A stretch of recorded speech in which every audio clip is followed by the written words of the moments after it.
ये वीडियो केवल एजुकेशनल उद्देश्य के लिए है। निवेश से पहले अपनी रिसर्च या किसी फाइनेंशियल एक्सपर्ट से सलाह जरूर लें। केडिया साहब नमस्कार, स्वागत है आपका लंबे समय बाद। ओह माय गॉड, आप तो अरे एकदम आप तो बदले बदले से हुजूर बदले बदले से नजर आ रहे हैं एकदम। अच्छा हुआ मैंने बुलाया, नहीं तो ऐसे देखता तो शायद पहचान नहीं पाता। बिल्कुल अलग अवतार में दिख रहे हैं। स्वागत है सर आपका। सबसे पहले इतने समय बाद आपसे बातचीत हो रही तो थोड़ा एक बार आपको मैं वो कहना चाहिए एकदम खुला मैदान दे दूँ कि आप क्या क्या कहना चाहते हैं। थोड़ा सा मार्केट के बारे में समझाएं, बताएं क्या हुआ है इस वक्त आपका। देखिए, सारे संसार में अनिश्चितता, ट्रंप की रोज की बड़बड़, लोग परेशान हैं, चारों तरफ वॉलेटिलिटी का एटमॉस्फेयर है। कोरिया में लोगों ने सुसाइड हेल्पलाइनें खुलवा दी। तो कोलाहल के इस वातावरण में जब रात सबसे ज्यादा अंधेरी होती है, सूरज की किरण तभी पहली फूटती है। तो अरुणोदय का समय है। देखिए, बाप बड़ा ना भैया, सबसे बड़ा रुपया है। बहुत बड़ी पुरानी कहावत है। और ग्लोबल मनी इस वक्त चाहे जितना भी कोलाहल लोग मचा ले, जितना भी डी डॉलराइजेशन कर ले, अभी तक तो संसार का पैसा डॉलर ही है। तो डॉलर इंडेक्स पे जो हमारा कॉल काफी समय से पेंडिंग था, वो ट्रिगर हो चुका कि ये 101 वाला डॉलर इंडेक्स अब 88 की तरफ शनय शनय बढ़ने लगा है। एक राउंड घटने का हो गया, थोड़ा रिबाउंड यहां से आएगा। वो रोज रोज की चाल और साल भर की चाल में फर्क होता है। तो जब अगर एक तरफा डॉलर कमजोर होता चला जाएगा, तो वर्ल्ड के सारे जो बड़े से बड़े पोर्टफोलियोज हैं, उनमें हर एसेट को डॉलर के सामने आप मार्क करते हो। तो यहां से बिटकॉइन में भयंकर तेजी वापस। जिस गोल्ड सिल्वर पर अनिल जी पिछले साल हमें थोड़ा पछतावा सा हो रहा था कि हम पहले तो जल्दी निकल गए और फिर बड़ा मंदी का कॉल ले लिया और गोल्ड सिल्वर भागते चले गए और भी ऊपर, और हम अपने सब्र को साइड में लेके बैठे रहे। तो ऊपर के भाव से सिल्वर की 60% धुलाई हो गई और गोल्ड 30-35% धुल गया। तब जो बीच में 3800 के डॉलर में गोल्ड के जो भाव आए और 57-58 के सिल्वर के भाव आए, वहां हमारे क्लाइंट्स को हमने मतलब बक्सा भर भर के माल लेने की सलाह दी। और हम लगातार अब गोल्ड सिल्वर में तेजी में, एक राउंड हो गया, छोटा मोटा करेक्शन बीच में आए, पर क्या पता दिवाली 2027 तक बिटकॉइन की तरह गोल्ड सिल्वर भी $8,000 का गोल्ड का भाव हो जाए, $170 का सिल्वर का भाव हो जाए। देखिए, बड़ा आसान होता है लोगों के लिए, दिमाग लगाने वालों के लिए। अमेरिका तबाह, ट्रंप खलास। अरे जिसकी लाठी उसकी भैंस। ये सारा अपना उठा के डेट अगर शिफ्ट कर देगा बिटकॉइन में और उल्टे सीधे भाव बिटकॉइन के करके उसमें सबको चिपका देगा, क्या होगा किसी को कुछ नहीं पता है। भाव भगवान नहीं है, पर शेयर बाजार में भगवान के बाद सबसे ज्यादा महत्वपूर्ण भाव है।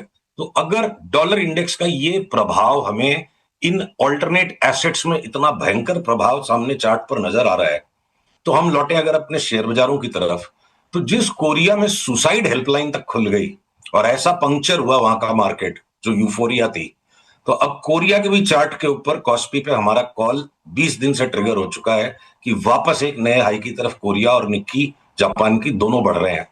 S&P नैस्डैक हो सकता है यहां से 35,000 हो जाए।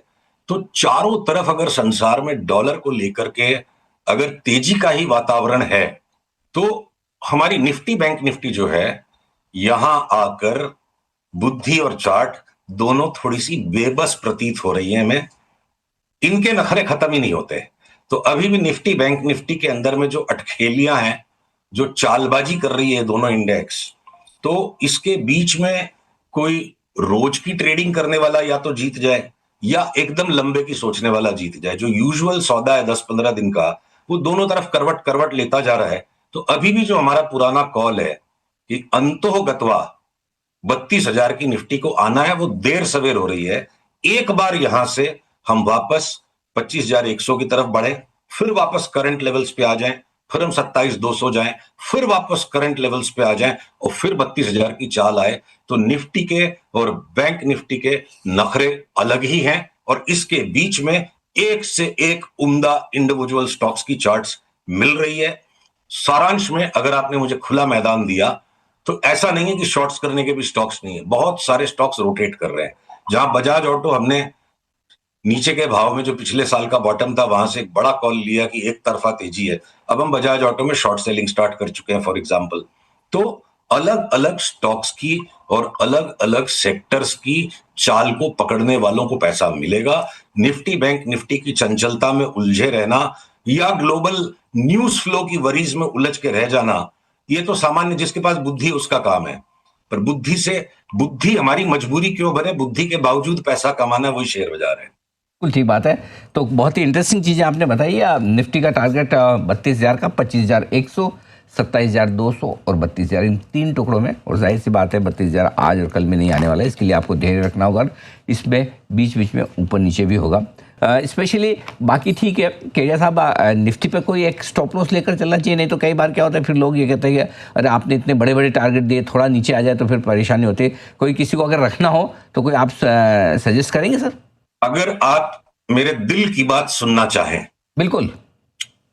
दुनिया क्या सुनना चाहती है वो बताना हमारी क्षमता नहीं है। राइट। बाजार जो मुझे कह रहा है वो मैं आपको बताने की कोशिश करूंगा। परफेक्ट। और इसमें भी क्या है ना, शब्दों की भी तो अपनी व्यथा है। एक एक बिंदु के आगे शब्द भी पूरी बात को व्यक्त नहीं कर पाते। ये ब्रॉड डायरेक्शन मैंने निफ्टी का बताया, पर बार बार मैंने कहा कि करंट लेवल्स तक बाजार लौट के आ सकता है। हो सकता है उसके 500 700 800 पॉइंट नीचे भी कभी कोई झटका मार देगा बाजार। 22,500 को भी आप रूल आउट नहीं कर सकते हो।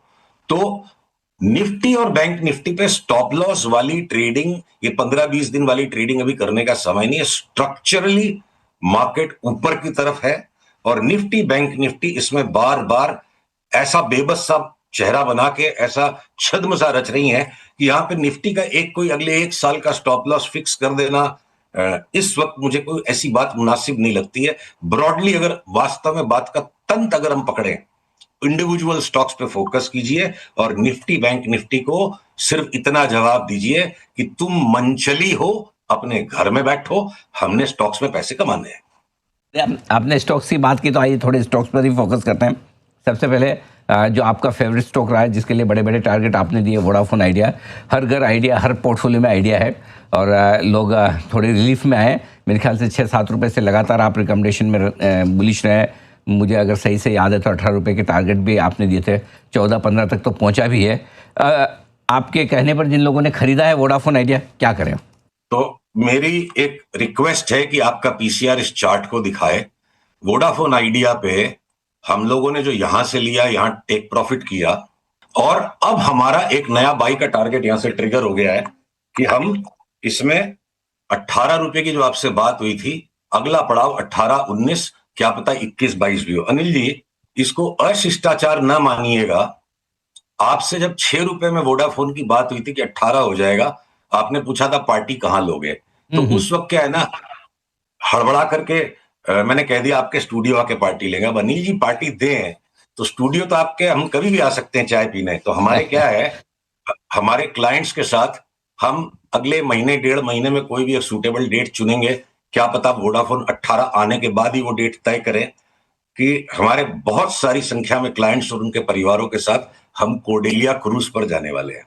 अरे तो क्या मैं बात आपको उस है। पार्टी में आमंत्रित करता हूं कि आप पधारो, वोडाफोन की पार्टी आप मुझे वहां पे दो वाह। और वो सारी दुनिया देखे, वो सारी दुनिया देखे कि चार्ट से और भाव से मासूमियत के साथ कैसे आप एक ठुकी पिटी बैलेंस शीट में भी सरकारी पॉलिसी से 1 का 3 होता किसी स्टॉक को साल भर में देखते हो।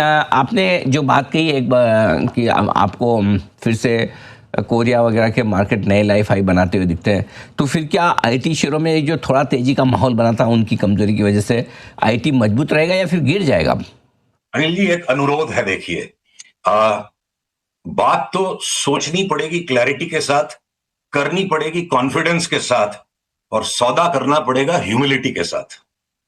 स्पष्टता विचारों की निर्णायक हमारी पद्धति होनी चाहिए व्यापार को करने की, और हमारा व्यवहार जो होना चाहिए वो बड़ा ही नम्र होना चाहिए। तो स्टॉप लॉस अपनी जगह पर है, पर अगर आपको मैं ये रिक्वेस्ट करूं कि इस प्रश्न को घुमा के पूछिए कि हमें इस वक्त पूरे इंडिया के मार्केट में ऐसी कौन सी सेक्टोरल इंडेक्स है जो यहां से 1.5 साल में डबल होती दिखती है, तो वो है सीएनएक्स आईटी।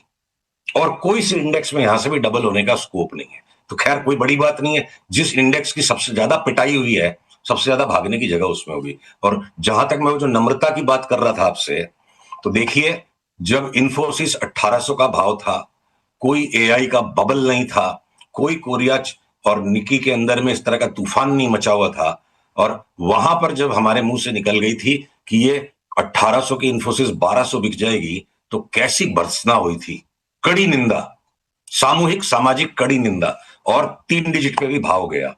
तो ऐसा नहीं है कि हम बेटर हैं। मासूमियत जो विचारों की है, हम जितनी लिमिटेड इंफॉर्मेशन के साथ सोच लेते हैं कि संसार का सारा नॉलेज हमें आ गया, उसके कारण हमारी लिमिटेड बुद्धि जो है वो अहंकार में बदल जाती है। तो उसी प्रकार से जब ये बिल्कुल पैनिक मच गया आईटी स्टॉक्स में, और फिर अचानक से बातें शुरू हो गई कि ट्रम्प साहब तो एआई को रैशन कर देंगे, फॉरेनर्स को यूज नहीं कर सकते।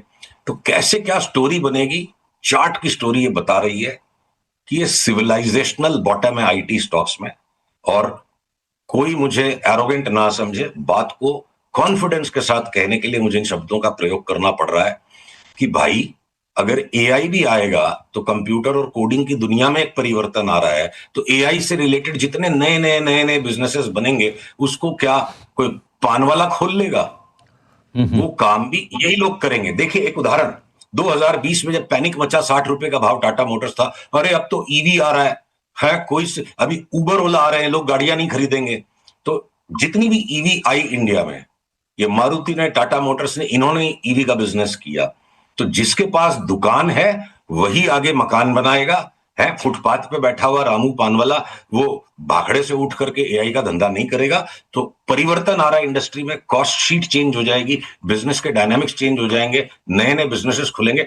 हम लोगों को एक तरफा तेजी आईटी में लगती है, every pull back is a buy. Okay, perfect, बहुत बढ़िया। और एक और स्टॉक है जिस पर आपसे राय लेना चाहता हूँ, जो आपने पहले काफ़ी टाइम कवर भी किया, एचडीएफसी बैंक पिट पिटा के 5 साल के लोएस्ट लेवल के आसपास आ चुका है। What next? तो अनिल जी, आपने इसको भी एक हमारी दुखती रग को छू लिया। जब 2021 में कोविड के बाद जैसे मार्केट ने रिबाउंड किया, ये देखिए पीसीआर से अनुरोध है, इस चार्ट को जरूर दिखाएं। 2021 में जब ये 1075, यानी उस टाइम का प्री बोनस 2100 रुपए का भाव आया था, 2150 का, और हमने तब ये पब्लिकली शेयर की थी बात कि 4-5 साल में इस स्टॉक के इन्वेस्टर्स के पोर्टफोलियो का कचुंबर निकल जाएगा। और 2150 पे हमने 1400 का कॉल दिया था, 1400 यानी 700 रुपए, और अब जाकर 1400 नहीं, सॉरी 1200 का हमने कॉल दिया था, 600, पर अब करीब करीब 720, हम करीब करीब वहां पहुंच गए। और अगर आप ब्याज जोड़ लो 5 साल का, तो 1050 पे 1050 रुपए आप और जोड़ लो, 2100 रुपए की इन्वेस्टमेंट वैल्यू हो गई, और बचा पोर्टफोलियो में 720 रुपया।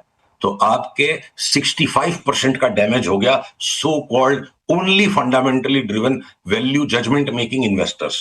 और चार्ट अभी यहां से बोल रही है, जब कंप्लीट कंसेंसस है एचडीएफसी बैंक को लेने के लिए, हमें वापस मूर्ख बताया जाएगा। वो मेरे करियर में पिछले 25 साल में बहुत बार हुआ और मुझे उसकी परवाह नहीं। आप अपने पैसे दे दो और मुझे मूर्ख बोलो, कोई दिक्कत नहीं है। तो हमारे लिए यहाँ पे एक लॉन्ग टर्म बॉटम का फॉर्मेशन हम पैटर्न देख रहे हैं, जिसको हम कंफर्म करेंगे एक बार के लिए साल भर में, यहां से 1050 यानी 50%, फिर क्या पता एक फाइनल रीटेस्ट करे, और अगले 3 साल में 1800 का भाव एचडीएफसी बैंक। वाओ, 1800 3 साल में, क्या बात है। बहुत लोग दुआएं देंगे केडिया साहब आपको। अब मैं पार्टी का ना कमिटमेंट नहीं करूंगा, क्या है पिछली वाली करके फंस गया मैं। आप है तो पार्टी के शेयर के और पार्टी के दोनों के टारगेट बढ़ा देते हैं, लेकिन नंदलेस बहुत बढ़िया। एक बार फिर से अनिल जी, इस बार की पार्टी में कोडेलिया में आप आ जाओ, और जब एचडीएफसी 1800 हो जाएगा तो कोडेलिया पे उसको फिर हम आपको ले चलेंगे। बहुत बढ़िया सर, बहुत बढ़िया, पार्टी करेंगे। जी बिल्कुल। धन्यवाद, आपने समय दिया और विस्तार से सारे एसेट क्लासेस पे और सारे स्टॉक्स पर आपने अपनी राय भी रखी। जल्द आपसे फिर मुलाकात होगी। आज के लिए बहुत बहुत शुक्रिया केडिया साहब।